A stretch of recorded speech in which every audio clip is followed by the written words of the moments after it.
I'm really excited to be able to talk to you guys today about the brand new V40 series that Vivo just launched. We're talking about the V40, the standard version, and the V40 Pro. Both of these devices are featuring a very unique technologies, but mostly focusing on camera experience. We have Zeiss optics on this actually coming in at the V series. This is typically something that we see purely on the X series, which is one of my favorite devices for 2024. So the V40 series is here. Let's go ahead and check out and see all of the cool new features that we have in here and why I actually think that the V40 Pro is technically more of a flagship than a mid-range device. This is TK. Let's go ahead and check out the brand new V40 series from Vivo.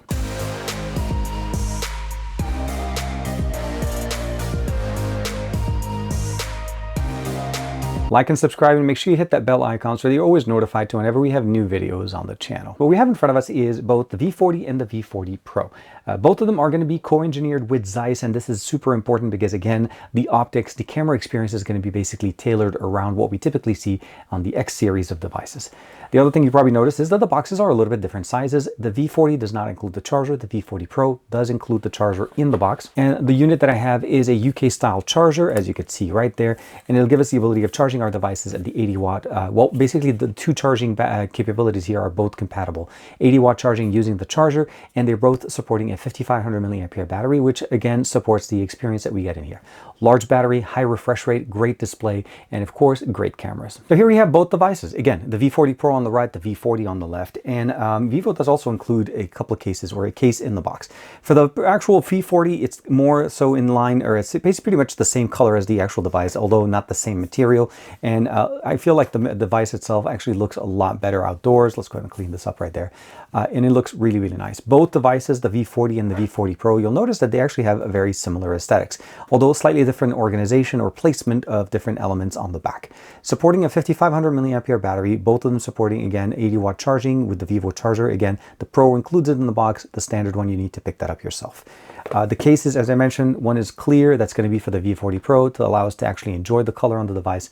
And the V40 has its own, it's again a colored case, but definitely helps us protect the device.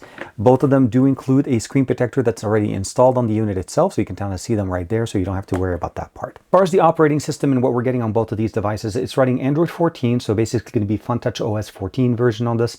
Both are going to be supporting a 50 megapixel front-facing camera, a dual 50 megapixel cameras on the back. That's going to be some of the experiences. Although the Pro will carry a third basically a telephoto lens, which we don't have on the standard. So what we're looking at here in the back, you'll notice right away, there's a dual camera sensor here on the back on the V40 Pro. That's not actually an additional camera. On the V40 Pro on the right side, you'll notice that there's that second, or basically the third 50 megapixel camera. So they have two and third 50 megapixel camera. And of course, we have the dual tone and the aura light that's positioned right there. No wireless charging on either one of them. This is not going to be something that we have. When we're looking at both of these devices, the two units that I have right now are configured very similarly, but there's going to be different storage, RAM configurations depending on the unit that you're looking for. I have 12 gigs of RAM, 512 gigs of internal storage for both these units, running Android 14, which essentially is FunTouch OS 14. I did receive one update on both of these units, so make sure just that's pretty much for me, at least out of the box. Now, on the right side for the Pro, we are running the Dimensity 9200 Plus. It clocked in at 3.35 gigahertz for the actual unit. So it's a MediaTek chipset on the more Pro side of the side here. And of course, the 7 Gen 3, this is a Snapdragon clock in at 2.63 gigahertz, and that's going to give us the best experience from more of a mid-range. And this is pretty much what I feel like is closer to more of a flagship experience of maybe not necessarily the current flagship, but at least a recent flagship from Dimensity or MediaTek that provides us the best experience. Otherwise, when we're looking at the display, both of them are running 6.79 inch display resolution at 2800 by 1260, so it's a higher resolution display with a peak brightness of 4500 nits automatic when it's set in the actual system. They're both running AMOLED displays, and again, customizations, experiences here. We have the feed on the left side, experiencing over here, the app drawer, everything configured to the way you want it. And of course, you have the Google Play Store positioned on both of these, since these are global units and they're definitely going to be very easy to use. One thing I will say, because the camera bump is sitting on the side of the unit itself, there is a little bit of a wobble on this. I do say that it gets a little bit better with the case, but I do recommend you probably maybe picking up a better case there. If you're going to be putting your phone on there and typing, this is something that you need to keep in mind. The position of the actual wobble layer, it's pretty much present in there. Both of them going to be featuring stereo speakers, UFS 2.0 and Bluetooth 5.3. As far as 2.0 2.4 gigahertz and 5 gigahertz for the Wi-Fi configuration. And they're basically very light, considering the fact that we have a 5500 milliampere battery. They're very nice and very sleek. Remind me a lot of the Vivo X series. Of course, power button, volume rocker on the right side. On the top, pretty much a straight, clean slate. We have the speakers, or at least the microphones for the cameras on the top. On the bottom, we have the SIM tray, of course, one of the microphones, USB-C, and the secondary speakers that we have. Stereo speakers on both of them. It's going to sound really, really nice. Fingerprint scanner on both, built in directly into the unit. And of course, you can customize your experience. Again, download additional apps, do everything that you want. The difference mainly between the cameras here is when we jump into the main sensors that we have in the back here, is that you'll notice that there's different, or at least more, focal lengths that we have. Ultra wide is 50 megapixel, primary is 50 megapixel, although the sensors on here are definitely better. And here we again have that telephoto lens on the Pro that we don't have on the standard V40. Now, when it comes down to video capabilities, the V40 is going to be giving us 4K 30 frames per second on all three lenses, the main one on the front and the two in the back. On the V40 Pro, it's a little bit different. We have 4K capabilities on all the lenses, although the main sensor and the ultra-wide, as well as the front-facing camera, will give us 4K 60 frames per second. The telephoto lens does not. It only supports at 4K 30. And you notice here when we're in video, it only shows us 3 focal lengths, the ultra-wide, the standard, and just a 2x crop onto the main sensor. So that's the two ones in the back. But if I switch the sensor or switch the resolution to 4K 30 frames per second, you'll notice that the telephoto does come in. For me, honestly, when I'm shooting in 4K or 4K 60 frames per second, the ultra-wide and the main sensor are always going to be my better experience. And of course, I can still shoot 4K 60 frames per second on the front. Let's go real quick outside and test out the cameras on these devices. We're recording right now on the front-facing camera on the brand new V40 Pro. Now, the V40, the one that I have over here, also has a 50 megapixel front-facing camera as well as two 50 megapixels on the back. But I feel like the experience is a little bit different because of the mid-range processor. The 7 Gen 3 is technically the best that we have in the mid-rangers, but 4K 30 is going to be the maximum on this device. Here, we're actually able to record at 4K 60 on the front-facing camera and 4K 60 on the sensors on the back, providing us a much more, I would say, flagship experience, even though in theory, this is technically a mid-ranger device. Front-facing camera, this is a good audio and video example, again, of what you should be able to expect here. We have Zeiss optics on this device, and we have a lot of optimizations. I love the color on the actual V40. This is definitely very nice. Gives me a little bit of a thunder purple of one of the other devices a long time ago. For now, we're using the ultra-wide sensor on the back of the V40 Pro. There's a little bit of wind around me, so my hope is that you guys can hear me very well. One of the things to keep in mind, again, 4K 60 on all the sensors that we have in here, 4K 30 on the V40, and we're not going to be disappointed. Both of these devices are featuring Zeiss optics. The main focus here is obviously bokeh, portrait imagery, and of course all around camera experience that we've come to love from Vivo, even on the X series. This is the V series, and they've really stepped up the performance here. I've actually been using the V40 Pro to create some reels, shooting some content with it, and even producing content out of it. The processor that we have in here, although technically a flagship processor from a couple of years ago, or maybe about a year or so ago, this is not going to disappoint. We're going to see a lot of performance increases here, either from the 7 Gen 3 or the Dimensity on the V40 Pro, and I hope that this is a good video, an audio and video sample from the main sensor, well actually on the ultra-wide sensor on the V40 Pro here with us. Of course, just for reference, this is the main sensor on the brand new V40. So this one is actually powered by the 7 Gen 3, a 50 megapixel primary sensor, 4K 30 frames per second, all across the three lenses that we have. I love the fact that they kept it consistent on both the front and the main sensors on the back, on both the V40 that we're shooting with right now and the V40 Pro that we have right there and we started with. Now, as you saw there with the different experiences, you're not going to be disappointed. Vivo does an amazing job in providing us a great video experience, either being in their V series, again, or on their X series. This is literally 90% of the shots that you see as B-roll in most of my videos are shot on the X100 Pro. I'm not even talking about the Ultra. This is the Pro. And again, yes, this is Vivo, and that is a Zeiss optic certification there.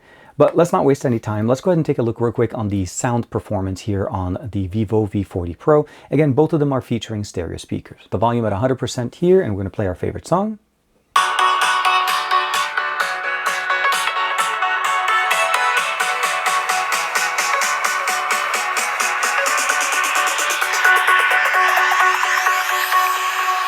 Jack it up.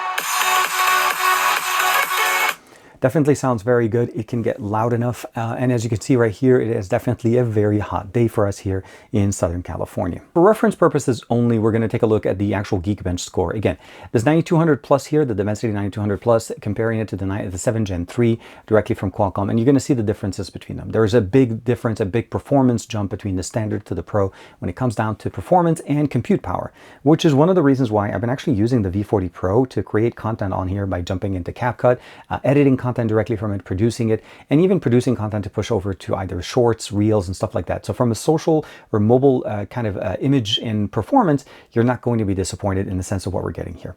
Now, as far as gaming and what you should expect from this device, this is going to give you top-notch game experience. There's a game launcher, as you saw there. It actually started to actually load. You swipe up from the left. You're able to jump in between boost mode, basically balanced experience, or battery saver.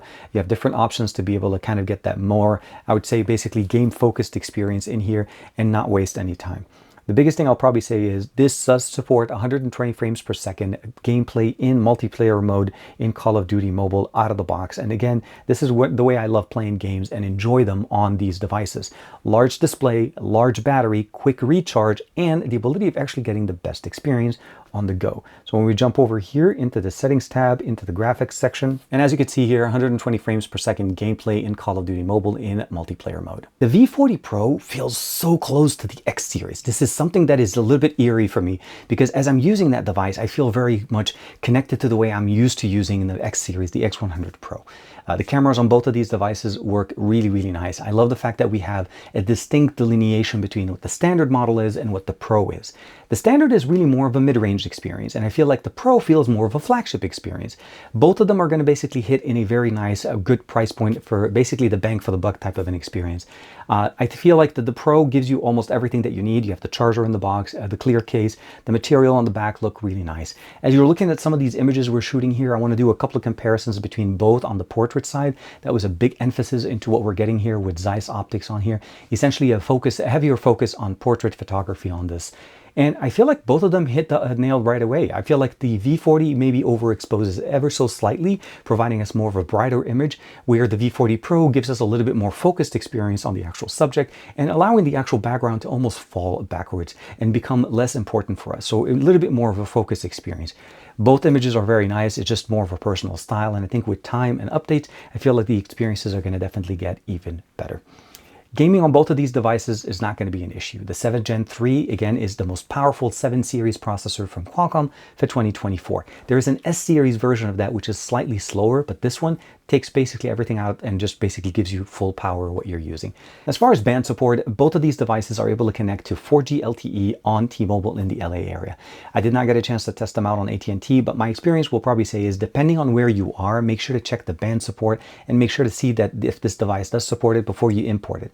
If it's released in your market, more than likely this is definitely not going to be an issue again. So when you notice there, we had that UK charger as far as the charging brick on the V40 Pro. That should be basically where it's intended for that market. But if you import it, just make sure to check those things before you buy the device so that you're not surprised when you receive it.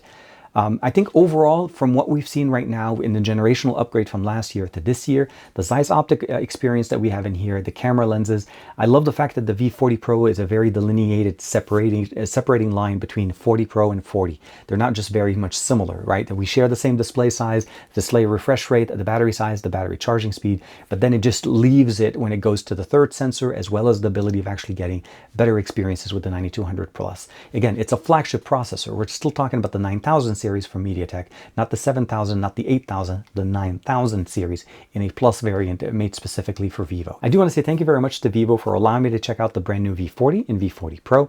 Let me know in the comments below, what do you guys think of these devices? Are you fans of Vivo? Are you fans of the Vivo color science and the way they do their imagery? I love them in video, I love them in images, and there's, again, keeping in mind that the X100 Pro featuring the 9300 processor, again, the latest edition, we're expecting the 9400 to come out a little bit later on this year, is powering this device. So the 9200 Plus is literally just 1 year before that. So thank you very much. I'll see you in the next video. Hope you're doing well. Bye-bye for now.